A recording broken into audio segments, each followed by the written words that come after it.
వేంపల్లి ఘటనపై జగన్ చేసిన విమర్శలను ఆరోపణలను ఖండించారు టీడీపీ ఎమ్మెల్సీ రామ్ గోపాల్ రెడ్డి. జగన్ నోటి వెంట శాంతి వచనాలు అతికినట్లు లేవన్నారు.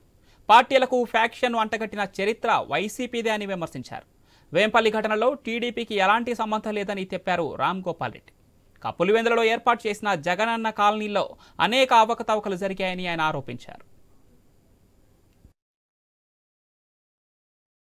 రెడ్డి గారు నిన్న కడపలో తమ పార్టీకి చెందిన ఒక కార్యకర్త గాయాలైనాయని చెప్పేసి రిమ్స్ ఆసుపత్రిని సందర్శించి పరామర్శ అయిపోయిన తర్వాత విలేకరులతో మాట్లాడడం జరిగింది. జగన్మోహన్ రెడ్డి లాంటి వ్యక్తి ఈ ప్రపంచ రాజకీయ చరిత్రలో ఎక్కడా లేడు.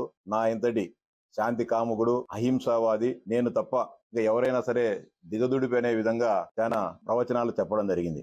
గతంలో ఈ ప్రాంతంలో ఫ్యాక్షన్ ఉండేది. ఫ్యాక్షన్ గొడవలకు రాజకీయాలకు పెద్ద సంబంధాలు ఉండేవి. మీరు రాజకీయాల్లోకి వచ్చిన తర్వాతనే ఫ్యాక్షనిజాన్ని రాజకీయాన్ని అంట కలిపేసి మొత్తం ఈ రాజకీయ వ్యవస్థనే సర్వనాశనం చేసిన కుటుంబం ఏదైనా ఉంటే అది